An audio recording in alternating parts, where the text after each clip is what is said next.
ఏ రాష్ట్రము ఈ దేశము కులగణన చేయలేదు. 100 సంవత్సరాల జటిలమైన సమస్యకు తెలంగాణ రాష్ట్ర ప్రభుత్వం జనగణనతో పాటు కులగణన చేసి ఈ దేశానికి ఆదర్శంగా తెలంగాణ రాష్ట్ర ప్రభుత్వం నిలబడ్డది.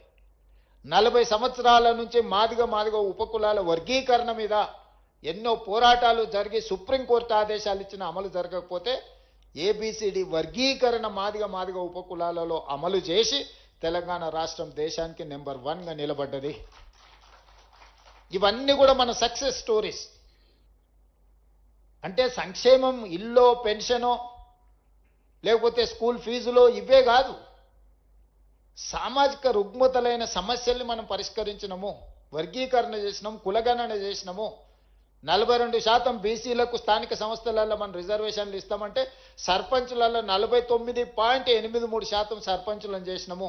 మున్సిపల్లో 63% ఓబీసీలను ఇవాళ మనం కౌన్సిలర్లుగా, కార్పొరేటర్లుగా, మున్సిపల్ చైర్పర్సన్స్గా చేసినాం. ఇవన్నీ ఎలా సాధ్యమైనాయి అంటే కాంగ్రెస్ పార్టీ ఉండడం వల్లనే సాధ్యమైనవి.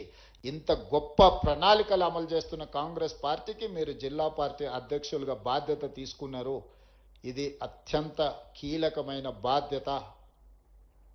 ఇక గౌరవం గురించి మిత్రుడు వంశీ, మీరు గౌరవంగా ఉండాలి, మిమ్మల్ని గౌరవించాలన్నాడు. ఐ డు అగ్రీ, 100% నేను ఆమోదిస్తా మాటతో. మీకు గౌరవం ఎప్పుడు వస్తుంది అని అంటే నా అనుభవంతో చెప్తున్నా, పైరవీలు చేయకపోతే వస్తుంది.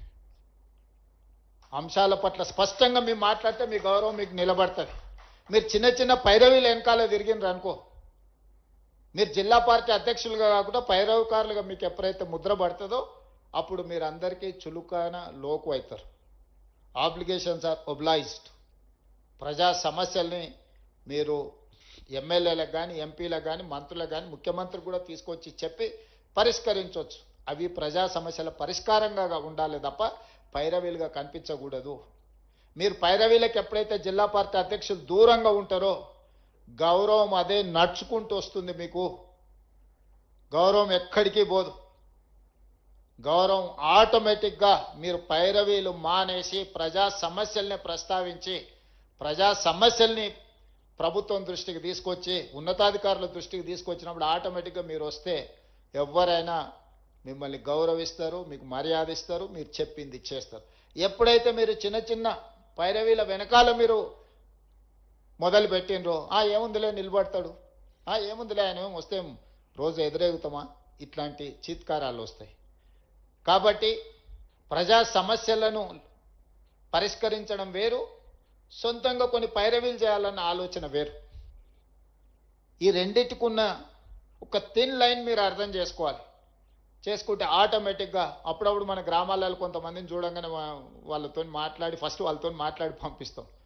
ఏంటంటే వాళ్ళకున్న క్యారెక్టర్ని బట్టి మనం వాళ్ళు రెస్పెక్ట్ చేస్తాం, పొజిషన్ని బట్టి కాదు. మీరు కూడా జిల్లా పార్టీ ప్రెసిడెంట్లుగా మీ క్యారెక్టర్ని మీరు ప్రూవ్ చేసుకుంటే అది ఎవరైనా, ఈరోజు సచిన్ రావు గారు ఉన్నారు, ఆయనకేం హోదా లేదు, కానీ ఏ రాష్ట్ర ముఖ్యమంత్రి అయినా సచిన్ రావు వస్తే ఫస్ట్ సచిన్ రావు గారు మీరు రాండి, ఏం పని మీద వచ్చి ఏందని అడిగి మాట్లాడతారు. ఎందుకు? That is his character. He doesn't have any personal agenda. He don't ask any personal favor. He is not trying to get something from anyone who is having position or anything. Just he is serving. That's all. If you people also you are going to serve for poor people or party, definitely you will get that respect. I'm assuring you. నేను 20 ఏళ్ళు 2006లో నేను మొట్టమొదటిసారి ZPTC అయినా, 2007లో MLC అయినా, 2009లో MLA అయినా, 2014లో MLA అయినా. ప్రతి జూన్లో 2006 జూన్ నేను జడ్పీటీసీ, 2007 జూన్ నేను ఎమ్మెల్సీ, 2009 జూన్ నేను ఎమ్మెల్యే, 2014 జూన్ నేను రెండోసారి ఎమ్మెల్యే, 2019 జూన్ నేను ఎంపీ, 2021 జూన్లో నేను పిసిసి ప్రెసిడెంట్ను, 2023 డిసెంబర్లో నేను ముఖ్యమంత్రిని. సరిగ్గా 16 సంవత్సరాలలో ఒక జిల్లా పరిషత్ మెంబర్ నుంచి ముఖ్యమంత్రి వరకు అవకాశం వచ్చింది. అది కాంగ్రెస్ పార్టీ ద్వారా. నేను ఎప్పుడైనా ప్రజా సమస్యల మీద అందరితో కొట్లాను. ఏ రోజు కూడా శ్రీధర్ బాబు గారు అప్పుడు ఇప్పుడు మంత్రి, వారిని అడుగుండ్రు, వారు నాకు మంచి మిత్రుడు. ఏ రోజన్నా చిన్న పని అయినా, రాజశేఖర రెడ్డి గారికి నేనంటే బాగా ఇష్టం, నేను కనిపిస్తే వాటి హీరో అని కొట్టి మాట్లాడటం నేను ఎమ్మెల్సీగా ఉన్నప్పుడు.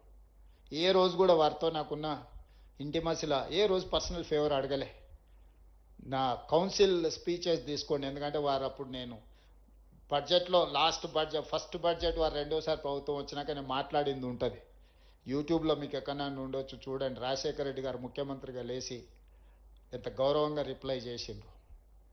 అంటే ఏ రోజు కూడా మేము పైరవీల వెనకాల పరిగెత్తలేదు, సమస్యలను లేవనెత్తినము, కొట్లాడినం. కాబట్టి అవకాశం వచ్చింది. మీకు కూడా జిల్లా పార్టీ అధ్యక్షులుగా ఒక మంచి బ్రహ్మాండమైన అవకాశం వచ్చింది. ఈరోజు ప్రభుత్వం ఉన్నది, పార్టీ ఉన్నది తెలంగాణలో బలంగా. ఆంధ్రప్రదేశ్ జిల్లా అధ్యక్షుల్ని, ఆ రాష్ట్ర పార్టీ అధ్యక్షురాలని స్ఫూర్తిగా తీసుకోండి. అక్కడ వాళ్ళు పడుతున్న కష్టాలకు ఇక్కడ మీకున్న కంఫర్ట్కు ఉన్న తేడాన్ని మీరు గమనించండి. అందుకే ఈరోజు పరిపాలన పరంగా రెండు రాష్ట్రాలుగా విడిపోయిన మన ఆలోచనలు, పార్టీని రెండు రాష్ట్రాలలో మనం అభివృద్ధి చేసుకోవాల్సిన అవసరం ఉన్నది. ఆంధ్రప్రదేశ్లో కాంగ్రెస్ పార్టీ బలపడితే మనకు ప్రయోజనము, మనం బలంగా ఉంటే వాళ్లకు ప్రయోజనము. ఈ రెండు రాష్ట్రాలు కలిసి ఎదగాలి, కలిసి అభివృద్ధి జరగాలి. ఈ రెండు రాష్ట్రాలు దేశానికి ఆదర్శంగా నిలబడే విధంగా మనం వ్యవహరించాలి. రెండు రాష్ట్రాల జిల్లా పార్టీ అధ్యక్షులు సంపూర్ణమైన బాధ్యతతోని ఈ రోజు నుంచి పునరంకితం కావాలి. నిన్నటి వరకు మీకు ఎవరితోనైనా సమస్య ఉండొచ్చు, మీరు జిల్లా పార్టీ అధ్యక్షుడిగా బాధ్యత తీసుకున్నారంటే మీ వయసుతో సంబంధం లేదు. ఆ జిల్లాకు మీరే కుటుంబ పెద్ద. మీరు కుటుంబ పెద్ద అంటే కుటుంబంలో ఎన్నో రకాల సమస్యలతోని, ఎన్నో రకాల ఆలోచనలతోని కుటుంబంలో సభ్యులు ఉంటారు. వాళ్ళందరినీ సమన్వయం చేసుకోవడమే మీ యొక్క విజయం. మీ పార్టీ సిద్ధాంతాన్ని చర్చించుకొని, సమీక్షించుకొని గతాన్ని నుంచి భవిష్యత్తుకు ఒక స్ఫూర్తి పొందాలి అని ఒక మంచి కార్యక్రమాన్ని జాతీయ స్థాయిలో కాంగ్రెస్ పార్టీ తీసుకోవడం జరిగింది. మిత్రులారా, మనందరికీ ఇది ఒక గొప్ప అవకాశం. ఈరోజు రాష్ట్రంలో కానీ దేశంలో కానీ కాంగ్రెస్ పార్టీతో పోటీ పడుతున్న ఏ రాజకీయ పార్టీ కూడా స్వతంత్రానికంటే ముందు పుట్టలేదు. సరిగ్గా 141 సంవత్సరాల క్రితం ప్రారంభమైన కాంగ్రెస్ పార్టీ 140 కోట్ల దేశ జనాభాకు ఒక స్ఫూర్తిగా, ఈ దేశానికి స్వతంత్రం తీసుకొచ్చిన పార్టీగా, ఈ దేశంలో ప్రజాస్వామ్యాన్ని, ఈ దేశానికి ఒక దిక్సూచిగా, ఈ దేశంలో ప్రజాస్వామ్యం వేళ్ళూనుకొని ఇక్కడి ప్రజలకు స్వేచ్ఛను, సామాజిక న్యాయాన్ని, సమానమైన అవకాశాలను ఇచ్చి ఒక బలమైన దేశంగా తీర్చిదిద్దిన party Congress party.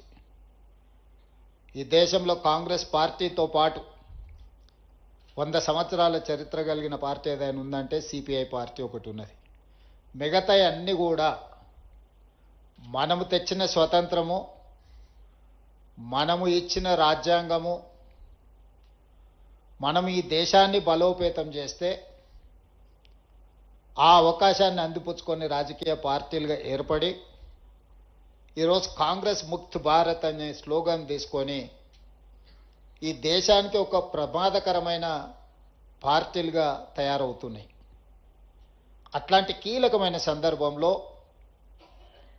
Ideological connect, భారతదేశం యొక్క ఆత్మ ఎక్కడ ఉంది అని ఎత్తుకుతే గ్రామీణ ప్రాంతాలలో, పల్లె సీమల్లో ఈ భారతదేశం యొక్క ఆత్మ ఉన్నది అని బలంగా మహాత్మా గాంధీ గారి యొక్క ఆలోచన అనే సిద్ధాంతాన్ని విశ్వసించే పార్టీ ఈరోజు వికారాబాద్లో ఆంధ్రప్రదేశ్ తెలంగాణ జిల్లా పార్టీ అధ్యక్షుల శిక్షణ సమావేశాన్ని ఏర్పాటు చేసి ఈరోజు మీ అందరికీ పార్టీ యొక్క విధానమే కాదు, ప్రజల యొక్క సమస్యల్ని ఏ విధంగా అర్థం చేసుకోవాలి, ప్రజలు ఎదుర్కొంటున్న సమస్యలను ఏ విధంగా పరిష్కరించుకోవాలి, ఈ దేశంలో రాజ్యాంగాన్ని రద్దు చేయాలని ఒక పక్కన, రాజ్యాంగాన్ని సమూలంగా మార్చాలి, ఈ దేశంలో పేదలకు అందుతున్న రిజర్వేషన్లను రద్దు చేయాలని కుట్ర జరుగుతున్న నేపథ్యంలో మీ శిక్షణకు ఒక ప్రత్యేకమైన సమయం ఇది. అందుకే ఈ శిక్షణ అనేది 10 రోజులు ఇక్కడ ఉండడం అనేది మీరు శిక్షగా భావిస్తే దీనివల్ల సున్నా ప్రయోజనం. ఈ శిక్షణ అనేది మీ జీవితంలో కాంగ్రెస్ పార్టీ పరంగా, ప్రజా సమస్యల పరంగా మీకు ఒక సంపూర్ణమైన అవగాహన కల్పించే అవకాశం ఉంది. కాంగ్రెస్ పార్టీలో మీ అవకాశాలు మెరుగుపడడానికి కూడా ఈ శిక్షణ కార్యక్రమం ఉపయోగపడుతుంది. అప్పుడే మిత్రులు మా సెల్ ఫోన్లో సిగ్నల్ రావడం లేదు అన్న ఆలోచన చేస్తున్నారు. కొంతకాలం మీకు సిగ్నల్ లేకపోతే ప్రజలతో ఉంటే ఏ విధంగా ఉంటుందో కూడా ఒక గొప్ప అనుభూతి. మొదటి రోజు అలా అనిపిస్తుంది, రెండవ రోజుకు అలవాటు అవుద్ది, మూడవ రోజుకు అదే ఇష్టం అవుద్ది.